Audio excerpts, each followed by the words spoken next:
कि मैं जो चेयरमैन रहा हूँ वो लैंड मॉर्गेज उनका अलग डिपार्टमेंट है, लेकिन निश्चित तौर पे बहुत सी योजनाएं हैं इनके माध्यम से जिनमें किसानों को बहुत लाभ मिलता है। सब्सिडी योजनाएं बहुत है, नई योजनाओं का इंट्रोडक्शन अभी केंद्रीय मंत्री बहुत बड़े स्केल पे हिंदुस्तान के अंदर अब लागू करने जा रहे हैं, क्योंकि सबसे बड़ी हमारी जो सहकारिता ये सबसे बड़ी हमारी स्ट्रॉन्ग हमें ये अपॉर्चुनिटी मिलती है अपना व्यवसाय खड़ा करने के लिए एक किसान को, पढ़े लिखे नौजवान को भी। तो निश्चित तौर पे ये इसको अगर माने तो ये बहुत बड़ी कोऑपरेटिव जो है ये बहुत बड़ा सेक्टर है। लेकिन किसानों को तो दिक्कतों का सामना करना पड़ता है, चाहे डीएपी की बात है चाहे यूरिया की बात है। देखिए अभी माननीय मोदी जी ने नैनो यूरिया का लॉन्च किया है और यूरिया जो है वो स्प्रे फॉर्म में भी आ रही है, ड्रोन टेक्नोलॉजी इंडक्ट हो रही है। धीरे धीरे समय के हिसाब से नई चीज़ों का इंट्रोडक्शन होगा और नई खेती के अंदर नया आयाम और नई टेक्नोलॉजी आएगी, निश्चित तौर पे तरक्की आएगी। बहुत से देश ऐसे हमारे से बहुत आगे खेती में, हम ट्रेडिशनल खेती पे चल रहे हैं, उसके साथ साथ मॉडर्नाइजेशन के लिए भी सरकार को अपना काम कर रही है और निश्चित तौर पे हिंदुस्तान के अंदर बहुत तेज़ी से बदलाव आ रहा है कृषि क्षेत्र में। नौजवान पढ़ा लिखा नौजवान है, खेती कर रहा है, सारे इक्विपमेंट लेटेस्ट रख रहा है, अच्छे ट्रैक्टर्स रख रहा है, सारी मशीनरी मैकेनिज़्म नया है। और सबसे बड़ी चीज़ मैं कहना चाहूँगा कि माननीय मुख्यमंत्री जी मनोहर लाल जी ने एक बहुत बड़ी सौगात किसानों को देने का काम किया, जिसमें बोलते हैं हम ड्रिप इरिगेशन का, जिसमें टैंक जो है सब्सिडी, और हरियाणा के अंदर सबसे बड़ा ज़िला सिरसा ज़िला है जिसमें सबसे ज़्यादा किसानों को बेनिफिशरी मिली है टैंक्स की। आज आप कहीं भी ग्रामीण अंचल में जाओगे, हर गांव में 100, 50, 150, 200 टैंक्स जो है सरकार ने सब्सिडी रेट पे देने का काम किया। ये एक बहुत बड़ी क्रांति कृषि क्षेत्र में आने वाली है, क्योंकि उससे पानी का संरक्षण होता है। पानी ही जो है वो खेती के लिए सबसे महत्वपूर्ण चीज़ है। तो आज किसान मजबूत इसलिए है कि उसके पास हर चीज़ की कैपेसिटी है, वाटर स्टोरिंग कैपेसिटी है।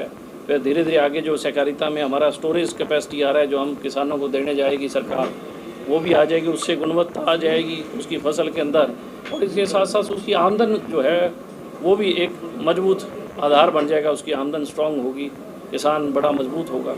तो सहकारिता में बहुत बड़ा बदलाव धीरे धीरे आ रहा है। आपने कहा कि किसान मजबूत हुआ है, लेकिन सिरसा में किसान है वो टंकी पर चढ़ने के लिए मजबूर हैं जलघर में, कि पानी नहीं मिल पाता टेल में, घग्गर का पानी पाकिस्तान पहुंच गया लेकिन जमाल नहीं पहुंच पाया। देखिए ऐसे है कि कई दफ़ा सरकारों, हर एक सरकार का अपना एक पॉलिसी प्रोग्राम्स है।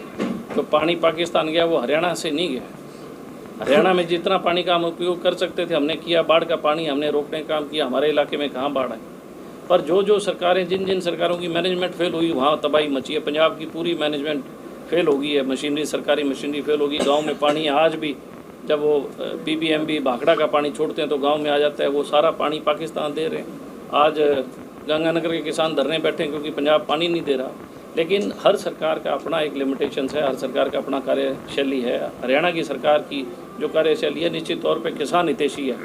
मैं चौधरी देवीलाल का पोता हूँ, मैं दावे से एक बात कह सकता हूँ, और आप भी सब जिले के पत्रकार हो, जितना मुआवजा बीमा क्लेम के रूप में और मुआवजे के रूप में सरकार द्वारा डायरेक्ट सिरसा जिला को दिया गया, आज तक किसी सरकार ने सिरसा जिला के किसानों को इतना पैसा नहीं दिया। सवाल ये नहीं है कि टैंकी चढ़ना है, पानी की दिक्कत है। देखिए आज हर नौजवान स्वतंत्र है और ये सरकार एक ऐसी सरकार है जो हर एक को मौका देती है, हर एक को अपनी बात रखने का मौका देती है। पूर्व की सरकारें तो बोलने का मौका नहीं देती थी, डंडों से लठों से ले लेती थी। इस सरकार ने किसी भी सूरत में, चाहे वो किसान आंदोलन था या कोई भी ओकेजन ऐसा हुआ है, घटनाक्रम हुआ है, कभी भी उसके ऊपर सख्त एक्शन नहीं लिए।